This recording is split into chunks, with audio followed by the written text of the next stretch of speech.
और उस दिन नए रेजोल्यूशन आदमी बनाता है कि अब इस साल हम ये करेंगे और वो करेंगे। वैसे ही जो कार्य क्षेत्र होता है, वहाँ जब नया सत्र, नया दिन, नई शुरुआत होती है, तो उस दिन भी हम कुछ संकल्प के साथ अपने कार्य क्षेत्र पे आते हैं। और वैसा ही आज एक दिन रेजोल्यूशन की बात नहीं करूंगा, मैं ये कहूँ, बस मैं ये बात चर्चा कर रहा हूँ कि जो पहला दिन होता है वो हमारे लिए बहुत विशिष्ट होता है। नई शुरुआत का जो अवसर होता है बहुत विशिष्ट होता है। कोई भी चीज जब हम नई करते हैं, न्यू बिगिनिंग होती है, जो पहला कदम होता है वो बड़ा एक्साइटिंग होता है और हमारे लिए विशिष्ट होता है।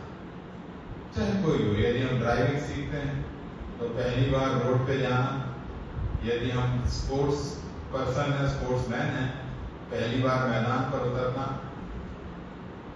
ऐसे ही हर प्रकार का। यदि हम पास्टर की ट्रेनिंग हमने ली है तो पहली बार जब हमको मंच पे और किसी बड़े मंच पे बोलने का अवसर मिलता है, वो एक जो यादें हैं, वो स्मृति है, हमारे दिल पे अंकित हो जाती है पहली बार।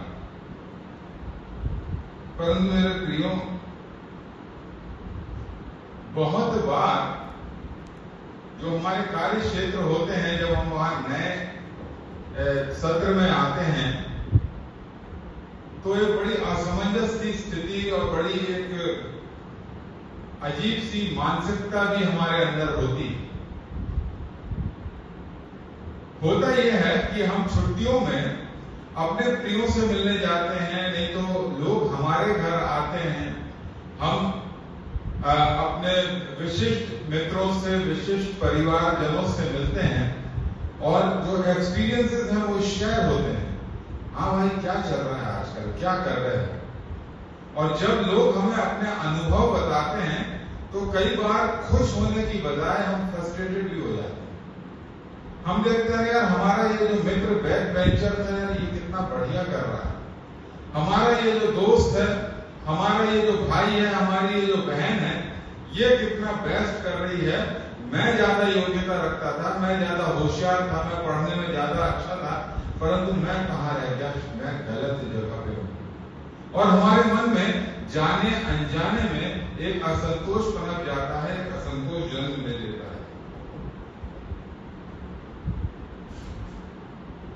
और जब हम वापस अपने कार्य क्षेत्र पे लौटते हैं तो हर बार ऐसा नहीं होता, परंतु बहुत बार ऐसा होता है कि हम बड़े असंतोष के साथ लौटते हैं। हमारे भाई के पास तो देखो, उसने तो इनोवा खरीद ली, हमारे पास तो 800 ही है, और उसके पास तो फलानी मोटरसाइकिल है, हमारे पास तो बिल्कुल बेसिक मोटरसाइकिल है।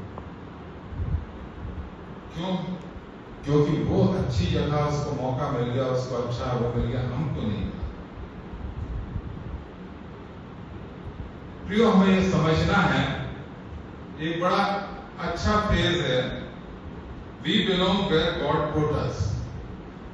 हम उस जगह पर हैं जहां परमेश्वर ने हमको रख छोड़ा है। हम गाना गाते हैं, हर बात में धन्यवाद करो।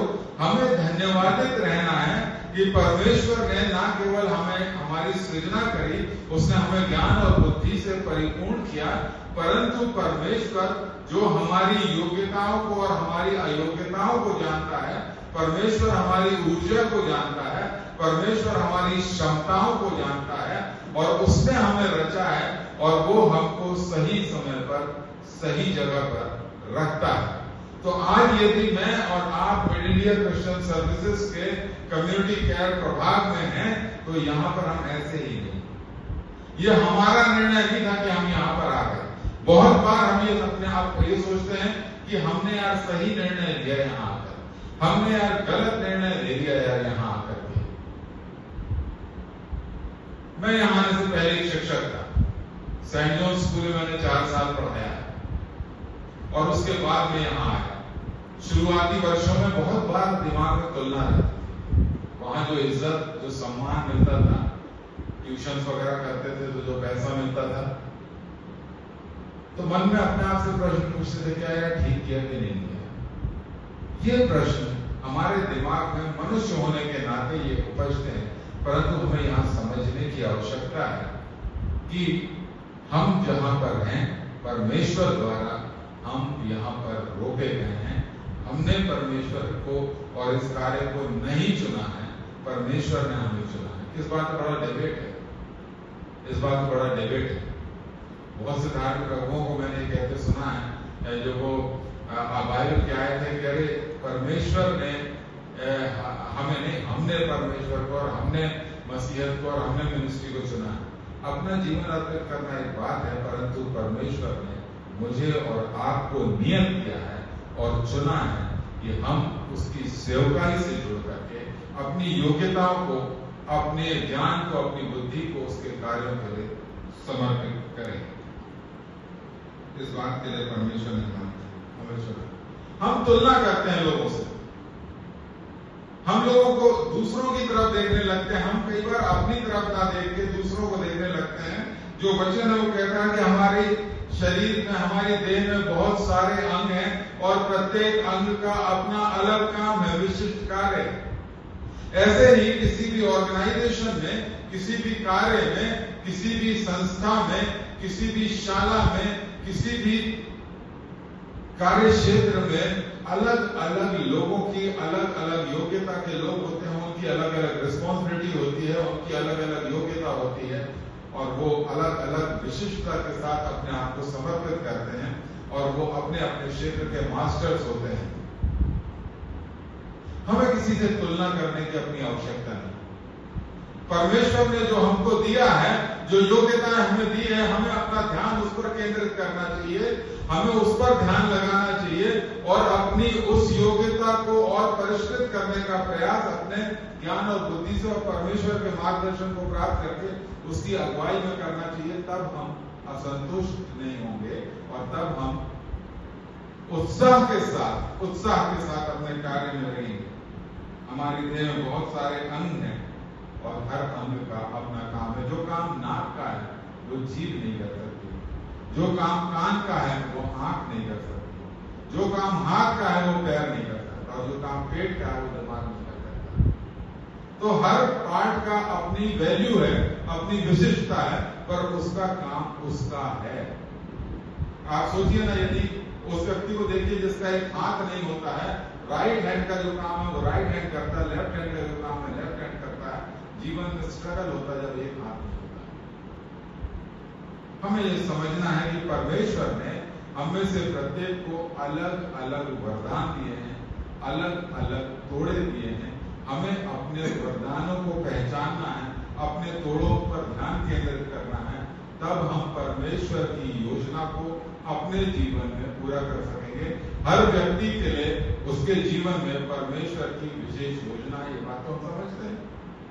उस योजना को पहचानने का तरीका हम जानते हैं। हमें धर्मशास्त्र के माध्यम से परमेश्वर से संगति रखना है, प्रार्थना के माध्यम से परमेश्वर से बातचीत करना है। अपने जीवन की तुलना मत कीजिए, परमेश्वर ने जो तोड़ा आपको दिया है उसको पहचानिए। जब हम तुलना करने बैठ जाते हैं, यदि मैं सिसल से अपनी तुलना करूं या मनोज भाई से या दीप से अपनी तुलना करूं, तो मेरा ध्यान अपनी योग्यता, अपने कार्यों से हट जाता है। मैं दीप की तरह एक अच्छा कंप्यूटर ऑपरेटर बनना चाहता हूं, एक अच्छा टेक्नीशियन बनना चाहता हूं, और मैं फिर सिसल की तरह एक बहुत अच्छा कंप्यूटर में जो टाइपिंग है, जो उसकी डिजाइनिंग है, जो ग्राफिक्स मैनेजमेंट है, वो करना चाहता हूं, और मैं जो मेरे काम है उसके से मैं अपना ध्यान हटा देता हूं। हमारी बुलाहट क्या है? मिशन में मैंने बहुत से लोगों को देखा है, अपनी यूनिट में, बाहर की यूनिट में, उनकी बुलाहट क्या थी और वो क्या कर रहे। कई बार हम अपनी बुलाहट से अपनी नजर फेर लेते हैं, नजरअंदाज कर देते हैं। क्यों? क्योंकि हमको प्रगति चाहिए, हमको नेम और फेम चाहिए है, हमें पद प्रतिष्ठा चाहिए है, और उसके लिए जो हमारी बुलाहट थी शायद वो आड़े आ रही। परमेश्वर ने जिसके लिए हमें रचा था, हमने जो कमिटमेंट किया था परमेश्वर के साथ, वो हमारी सांसारिक प्रगति में बाधा उत्पन्न कर रही है, तो हम अपनी बुलाहट को नकार देते हैं। जिस काम के लिए हमने अपने आप को समर्पित किया था, जिस काम के लिए हमने अपने जीवन को सब कुछ त्याग किया था हमने, और हमने परमेश्वर के पीछे अनुसरण करने का निर्णय किया था। नेम और फेम, पद, प्रतिष्ठा, धन, समृद्धि और जाने का क्या पाने के लिए हम अपनी बुलाहट को नकार देते हैं, हम कॉम्प्रोमाइज कर जाते हैं। इस संसार में तो हमें पद प्रतिष्ठा मिल जाती है, हमारा नाम सम्मान हो जाता है, परंतु हम स्वर्ग में जो हमारे लिए प्रतिफल था, उस प्रतिफल को खोने की दिशा में है। अपनी बुलाहट को मत भूलिए। हमें अपना चित्त इस बात पर लगाने की आवश्यकता है कि मेरी और आपकी कॉलिंग क्या थी, हमने अपना जीवन क्या समर्पित किया था और हम क्या कर रहे हैं। आज सत्र के पहले दिन एक बार फिर से मैं आपको चुनौती दे रहा हूं कि इवैल्यूएट कीजिए। आपने परमेश्वर के साथ क्या वाचा बांधी थी? आप यहां नौकरी करने आए थे? आप यहां धन कमाने आए थे, नाम कमाने आए थे, रोजगार कमाने आए थे, पद प्रतिष्ठा कमाने आए थे, या परमेश्वर की योजना में सहभागी होने के लिए, परमेश्वर की योजना का अंग बनने के लिए हम यहां आए थे? जब हम अपनी बुलाहट से मुंह फेर लेते हैं, कॉम्प्रोमाइज कर लेते हैं, तो हमारी प्रगति नहीं होती, हमारा पतन स्टार्ट हो जाता है। यदि आप पलट के देखें, मैं सेंट्रल यूनिट या MICSE बिग पिक्चर की बात नहीं कर रहा हूं, आप हमारे ही यूनिट के बहुत से लोगों को याद कर सकते हैं जिन्होंने जो किसी उनकी नियुक्ति किस काम के लोग थी, वो क्या करने लगे, बहुत ऊंचे ऊंचाइयों पर पहुंच गए, और आज कहां हमें मालूम ही नहीं है कि कहां। जो लोग प्रारंभ से जुड़े हैं, राकेश भाई हैं, मैं हूं, मिलन है, हम लोगों ने बहुत से लोग यहाँ आते और यहाँ से जाते देखा। क्यों? क्योंकि जो बुलाहट थी, जिस जज्बे को लेकर के वो इस अभियान का हिस्सा बने थे, जिस जज्बे को लेकर वो church growth and development unit में आए थे, अब तो नाम बदल गया हमारा, पर जिस जज्बे को लेकर वो आए थे, वो जज्बा समय के साथ, चकाचौंध के साथ, प्रगति की चाह में, नाम और प्रतिष्ठा की चाह में कहां छूट गया और वो कहां पहुंच गया। आत्मिक रूप से पतन का कारण ये बातें बनती। मेरे प्रियो, मैं केवल ये कहना चाहता हूं, अपनी बुलाहट पर, अपने कमिटमेंट से मुंह मत मोड़िए। यदि हम ने जो परमेश्वर से वाचा बांधी, परमेश्वर से जिस कमिटमेंट के साथ हम यहाँ आते, चाहे हम ड्राइविंग करने आए थे, चाहे हम यहाँ टेक्नीशियन के रूप में आए थे, चाहे हम यहाँ पर पासवान बनने के लिए आए थे, चाहे हम यहाँ म्यूजिशियन बनने आए थे, चाहे हम यहाँ गॉस्पेल सिंगर बनने आए थे, चाहे हम एडमिनिस्ट्रेशन के लिए आए थे, अपनी वाचा से मुंह मत मोड़िए। ऑलराउंडर बनना अच्छी बात है, परंतु master of none and jack for all, समझते हैं इस कहावत को? मास्टर ऑफ नन यानी किसी भी बात के हम सिद्धस्त नहीं हुए, जैक ऑफ ऑल यानी हम सब जगह जोकर के रूप में अपने आप को फिट कर देते हैं। जोकर मत बनिए, मास्टर बनिए। परमेश्वर ने आपको विशिष्ट गुण दिया है, परमेश्वर ने आप में से प्रत्येक को तोड़ा दिया है, उसने अपनी योग्यताओं से नवाजा है। जिस योग्यता को आप थाम कर और पकड़ के यहाँ आए थे, वो कहीं पीछे छूट गया, उसको थामिए, दृढ़ता से थामिए, और परमेश्वर के बताए हुए मार्ग पर, जिस कमिटमेंट के संग हम डे 1 पे यहाँ आए थे, उस कमिटमेंट को याद कीजिए। जिस जज्बे के संग हम यहाँ आए थे, उस जज्बे को याद कीजिए और अनुसरण कीजिए अपने रचयिता, उसकी योजना को अपने जीवन में मांगिए, उससे पहचानिए। अपने जीवन को जैसा समर्पण प्रारंभ में किया था, उस समर्पण को थामे रहिए, छोड़िए नहीं। पद प्रतिष्ठा तो आनी जाएगी, एक दिन है, अगले दिन नहीं रहेगी और फिर वापस आ जाएगी। परंतु यदि हमने आत्मिक पतन को झेल लिया, हमने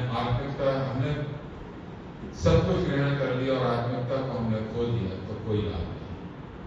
मैं आज आपको इसी बात के लिए प्रेरित करता हूं कि अपनी योग्यता को पहचानिए, समर्पण के साथ, उत्साह के साथ अपने कार्य को करिए।